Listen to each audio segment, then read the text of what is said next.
What's up YouTube, Metalwet and Matt here. So we are back today for a bit of discussion, and I know we're late after the Spring Fests, but I did want to give time for me to actually digest the information, get it all what I could together, and actually properly analyze it before we start on BRO, which is in a week's time, just over a week's time as of this video going up.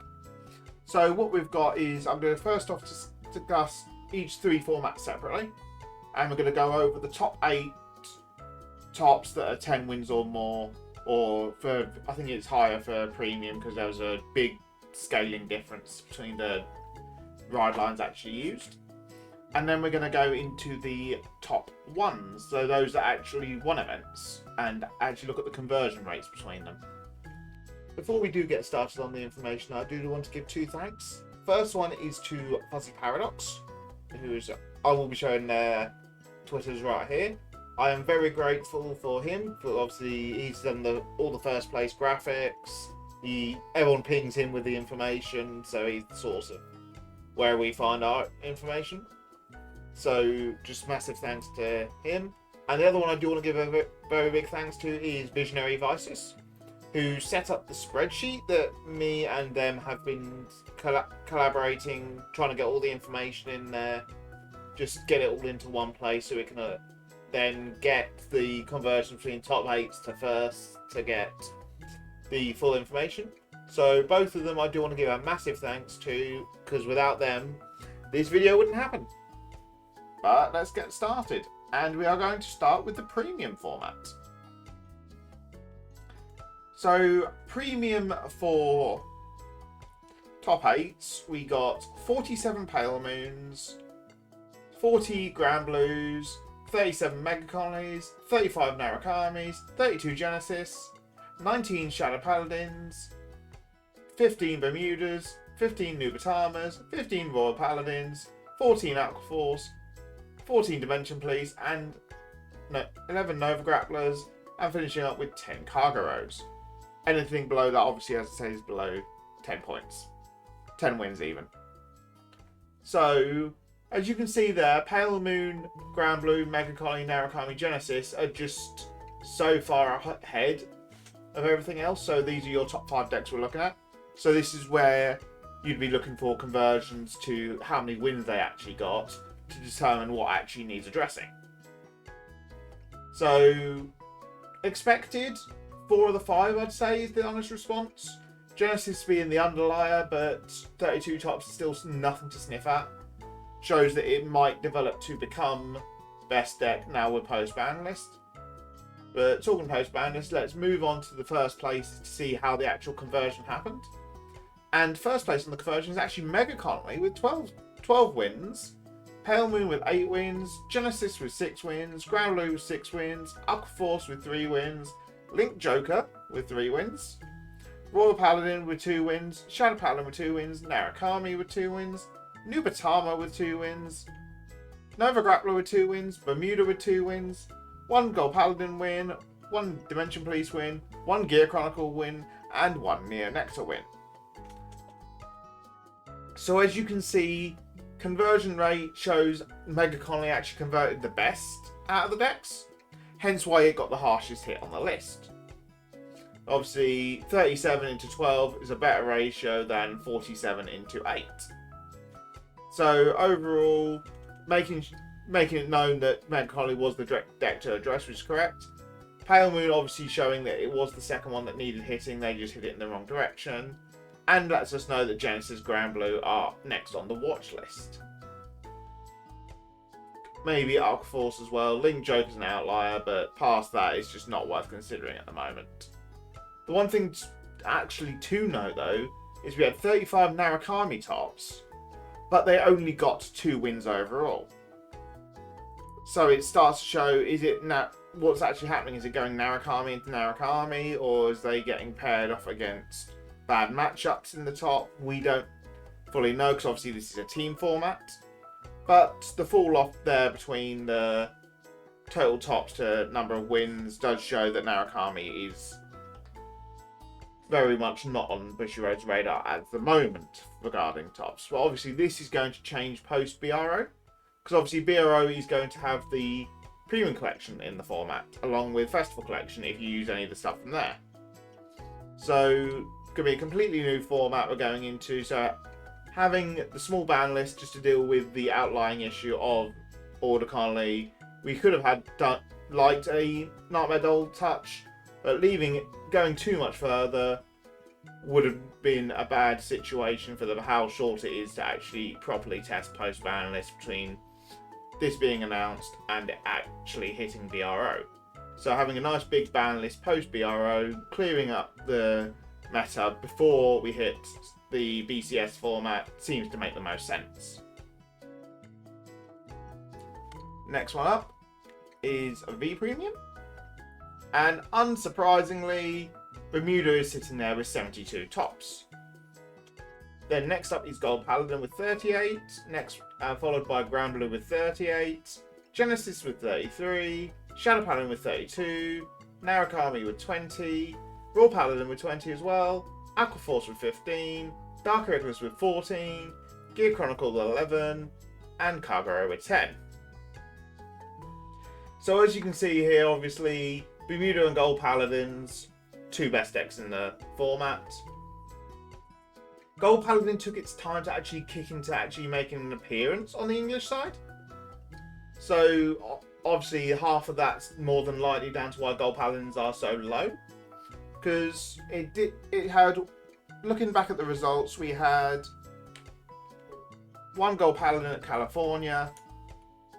Then we had three at Rosemont, but then none at Antwerp, none at Oberhausen, one at Portugal. It took its time to properly kick into gear, whereas when you look at Bermuda, we had 4 at California, 6 at Rosemont, 4 at Antwerp, 3 at Oberhausen, 1 at Portugal. So you can see that it's taken its time to show up on the English side, which is why it's had lower tops overall. It did pick up as we went down the line, looking at examples of Spain, where you had 4 Bermudas, 4 Gold Paladins, and you had UK, which was 7 Bermudas, 3 Gold Paladins. So obviously it did pick up over time. It just took too long. Sydney being the main finishing one, obviously we're into the format. It had 6 for Bermuda, 5 for Gold Paladin. So it really showed that it took its time kicking off.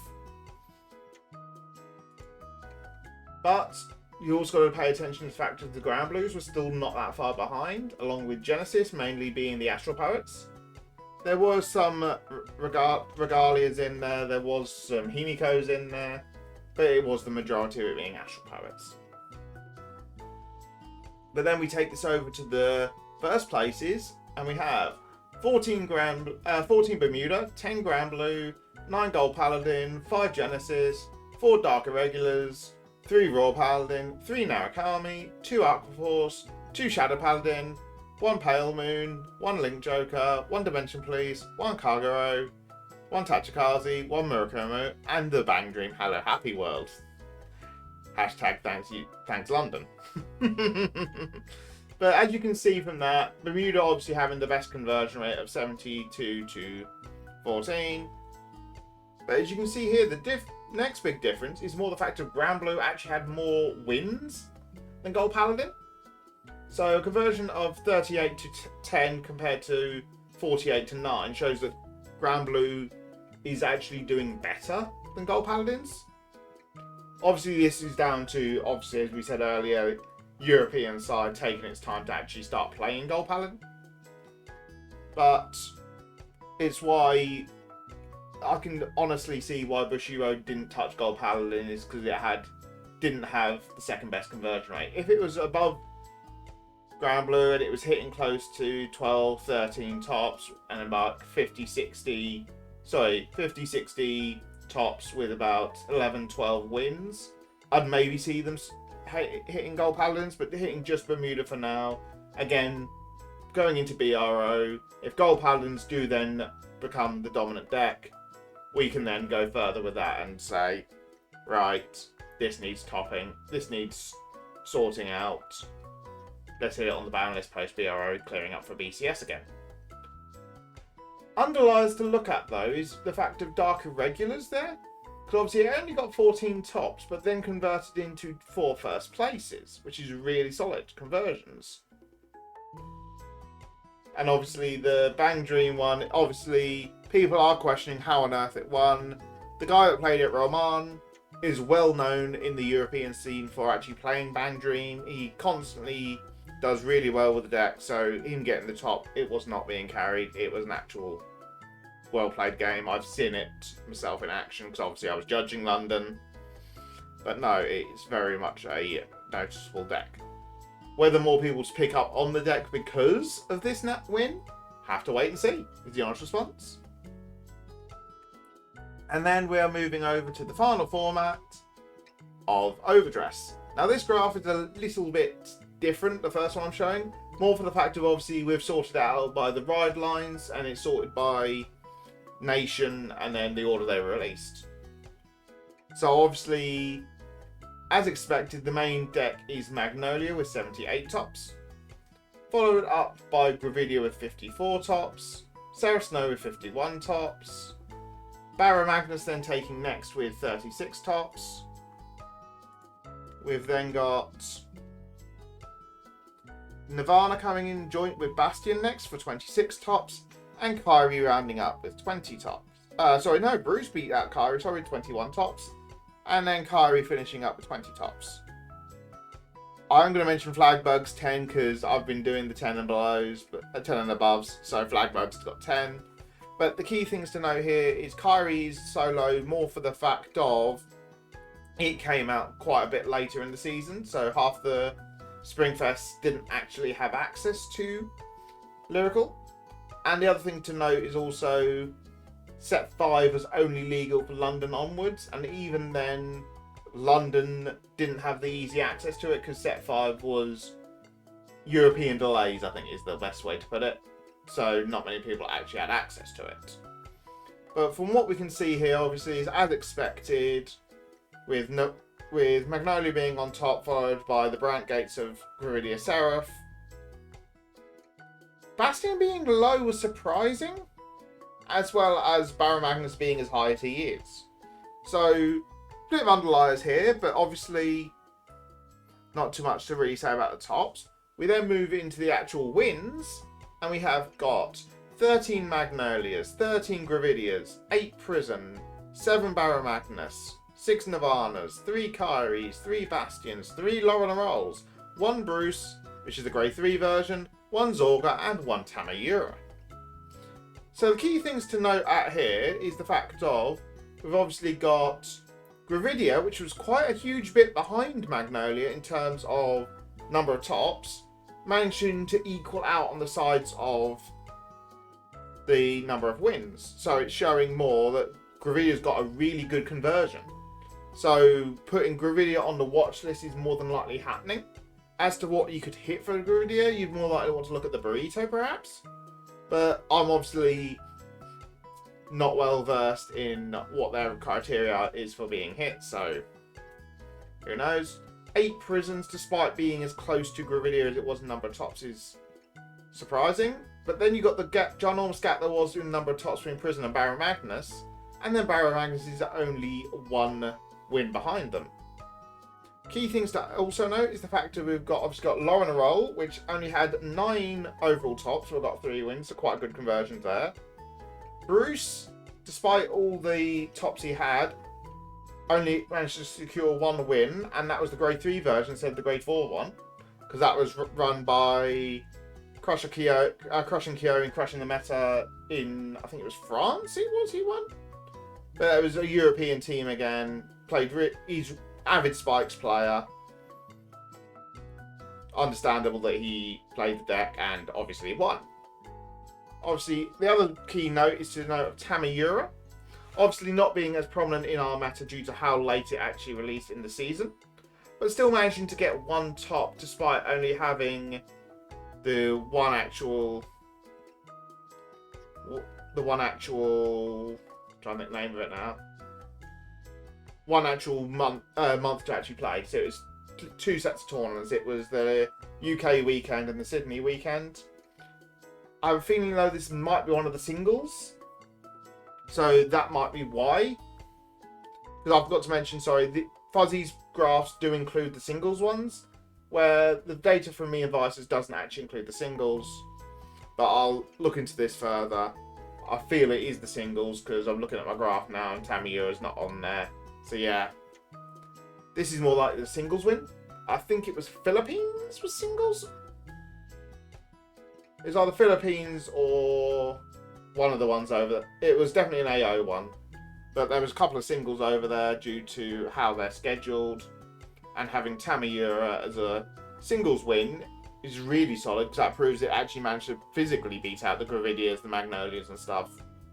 So overall, solid job. So that's all the 3 formats covered. From what we can suggest is, now we've had the banlist drop and the top parts of each of the brackets have been taken away, because all 3 big contenders were the first spots. It should open up each of the formats a little bit more. As for how well it'll open up, we won't know properly till post-BRO, which I am going to try and again gather top 8 and firsts so we can actually get proper conversions again. Some of the formats might even go to top 16s. Like last time for standard BRO for the NA side.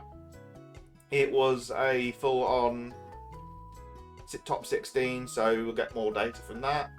But obviously we'll adjust it all and come back post-BRO for another breakdown like this again. But that is going to be it for this video.